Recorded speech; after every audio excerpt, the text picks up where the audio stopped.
tapes and stuff. I mean, like somebody had to find those and bring them out and expose them to the press. But before they did, it's not like anybody was. People knew he was a shitty person, but they couldn't really put their finger on it and say, okay, because of this. Look at all these receipts. You know, they didn't have the receipts. So nowadays, it's like the exact opposite. So back then, it's like we were raised, well, I was raised, and many people I know were raised, not everybody's raised this way, I was raised by grandparents, was that if you work really hard, you can get the American dream. And even if you don't acquire that or even near that, the fact that you were an honest person and worked really hard is your reward. Like you were a godly, good citizen type, good person, you know, like It's a Wonderful Life. Like you self-sacrificed and did the right thing, even though it wasn't what you wanted to do with your life. So that in itself is a little reward, like a little moral reward. You would have it, maybe not, you know, but it's like, good job, you know. Like you could at least be like, I was a good person, yay. Whereas, and why am I bringing this up? Because we as a society, from that mindset, not from the mindset I was just talking about how corrupt it is today, 2026, I'm talking about back then. When you think like that, there's a tendency to assume other people think like you do and to put your own morals or standards or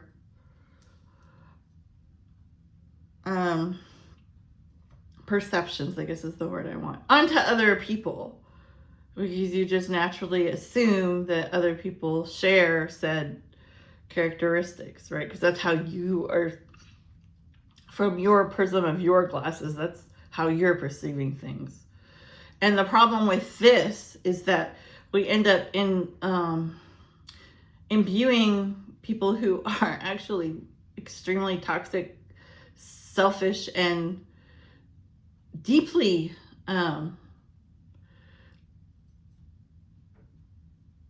maybe even criminally bent, deeply lacking in these kind of, I wouldn't say just personality traits, like their internal makeup of what makes characteristics that make them who they are could be so despicable. But if they look a certain way, sound a certain way, say the right words, represent a business or something that we think is legit, we'll just pour onto them all these attributes. You know, just how like somebody will be like a good looking person, they'll think that they're just naturally good because they're because they're pleasing to the eye. And, you know, like that has worked to the advantage of many deeply psychotic people, sociopaths, shall we say, because they could use that very naivety, that very like misconception. They know that's going to happen. They know people are going to perceive them that way. They're not stupid. Because it's been happening to them all their life. You know, it's like everywhere they go, people are treating them better than everybody else, and they haven't even uttered a single word. So it's like they're aware, they get it. So this is how a lot of times white collar criminals are able to sustain themselves for such a length of time, because they don't get caught for so freaking long. And even when they do get caught, they get lighter sentences, they get special treatment, they get put in, even in our incarcerated situations that are more pleasurable or, you know, more desirable than your common criminal. It's like they endlessly get perks based on something external. Like let's think for a minute, like take 1 second of your life and think, what if you could just see people for who they truly are? Like their real insides, like who, their essence, like what they're really thinking about you. What if you could see that straight to that? So no matter what they look like, no matter what they gave you, no matter what they said, you already could see clear as day what their internal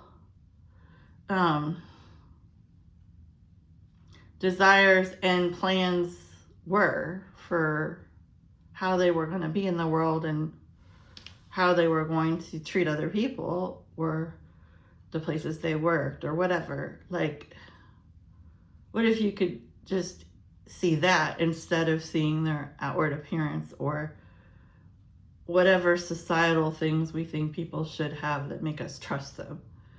Now, how different would the world be? The world would be shockingly different. I mean, it would be, well, but again, people are people, like human nature is human nature. And like, people may still be like, well, yeah, but I'm still attracted to them, or yeah, I still like the things they have, or how they, even though I know they're evil. People are so fucked up, which is, yeah, why stories usually run the way they do. Why, when you're watching a movie or reading a book and the main person is like clearly about to do something that's going to completely fuck up their whole life and ruin everything, and you're just like, hi, do you not see what I see? Like, you are just like, why are you doing that? What would make you do that? You know, but it's really just a mirror back to ourselves, because actually that's a lot of times how we are. A lot of times we don't want to know. Like, we actually just don't fucking want to know what is going on with other people, because we got like a bad feeling, like, you know, like when the hair stands in the back of your head, or like whatever, you know, you have like a premonition or like a intuitive like hit, and you're like, I think that something really sick is going on here. But it's like, you almost just don't want to know. You're like, I already have enough problems. I already have enough on my plate. Like, I can't take one more like realization about how truly crappy everything is. Like, I'm out of fucks to give, you know, for this shit. You know, I've reached my like limit of what I can process. I can't process any more misery and disappointment and being let down by humanity. Like, I'm at the top of the cup is overflowing. So sometimes it's like we know, and we're just like, yeah, I'm gonna avoid that for just a tad bit longer, which is probably why 8 gajillion bad marriages are still happening, and like people are just like staying at jobs they absolutely cannot stand, and you know, living sad little lives of misery because they don't want to do whatever has to happen to change, because that's a lot of hard work, and it usually comes with huge periods of adjustment that are so fucking unpleasant. You know, like, it's not a good day when you see the pit you're in and you're like, wow, this shit's deep. This shit's fucking deep. Like,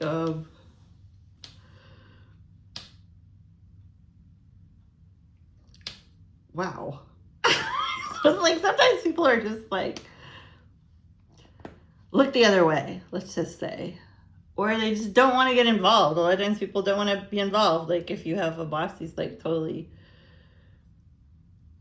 yeah, probably like a malignant narcissist or a grandiose narcissist, you might just be like, you know what? You know, I think I'm going to let someone else confront this. And like, you know, I think someone else has got this. I think I'll just be taking my paycheck and shutting the fuck up. Because like, confronting that asshole is going to be like a large, massive, dramatic situation that I just really just don't want to be part of. So That's the other problem.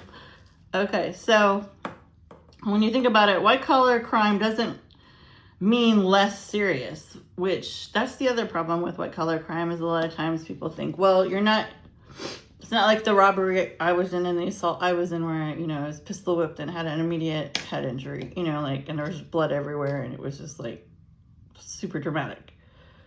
White collar crime is a lot of times doesn't come to light because there's nothing like that. That's not what happens. There isn't like a massive, dramatic, quick, reactive thing that you can see, where someone gets shot, like at a, like the 7-Eleven example again, and some shit's going down, right? White collar crime is a lot of times layered in boredom, layered in layers and layers of tedious paperwork, daily grind, just the same old, it's not a glorious task to uncover this stuff. And sometimes when you do uncover it, the people you're trying to explain it to don't have the same level of understanding of what you're talking about, because a lot of times it's financial or deeply about systems, corrupt systems. And it's like a lot of people are like, okay, that's above my pay grade. I have no idea what the shit you're talking about. So it's like there's a lonely factor, there's an isolation factor and then the people who do understand, who do know what you're talking about, who do have the education and experience to know what you're uncovering, they actually usually have a bunch of stuff they want to hide. It's usually not good for their careers or good for their bottom dollar to help you, Most people aren't super excited when a whistleblower comes to them, or a scapegoat is like telling the truth teller type person is exposing something. Most people aren't like thrilled to be the person who's on the receiving end of that, because why? Because that means they have to do something about it. That means they have to get involved. And even when it's supposedly their job to get involved, like let's say I'm going to say it wrong, the Securities and Commission Exchange, SSC, whatever. The Securities Exchange, I got a whole story with like a Mark, I can't pronounce his last name, long Greek name.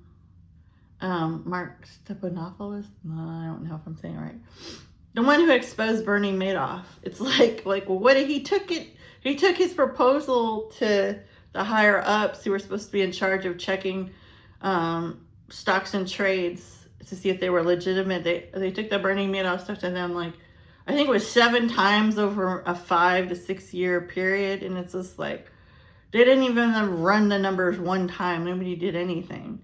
And sometimes that's because they don't, the person who is being accused is such a pillar of their community that it would not look good on them to even look into something maybe being sketchy about them, like it'll boom. They're worried they'll boomerang back to them and they'll lose their job, or they'll look bad, or they'll be embarrassed or humiliated. They're not thinking about all the people who, like millions of people who are possibly going to lose their life saving. Like, no one's thinking about that. They're thinking about themselves, which is the problem with the world. Is literally everyone's so fucking self-absorbed that they're only thinking of how it affects them, and they're not viewing things through, unless they have, there are extremely legitimate, good moral people in the world, 100%. I remember when I was like a kid, maybe I was like 11, and I remember my uncle who owned a lab here in town, like he was never an angry person whatsoever. And I remember he would be coming home often from work, and he was just so angry and just morally indignant. He was just mortified and just so disgusted by this fellow coworker who had gotten involved with like a woman who was doing a lot of really corrupt things, and like that coworker my uncle was upset with was also a doctor, going against his oath and doing just a whole bunch of everything my uncle was not about, and he didn't believe in, he thought was wrong. Like, it would be obvious those things were wrong, and if you even fell into them once, you should then get out and never go back. Like, it was just like he believed in high moral principle, and my uncle lived his life like that. He didn't just talk it, he lived it. He's a living example of that. So it's like, I just remember him being like, I just had never seen him like that. I was just like, what the hell is going on? My own limited childhood mind, and this is obviously before internet or cell phones or anything. Like, I was just like, what is his problem? Like, what on earth? And it was all kind of like what we're talking about. It's like, he was seeing somebody who they truly were, that he had admired, and he was trying to decide whether he was going to, well, he did tell the truth and did go against that person. I wouldn't say go against that person. He stood up for what they were about,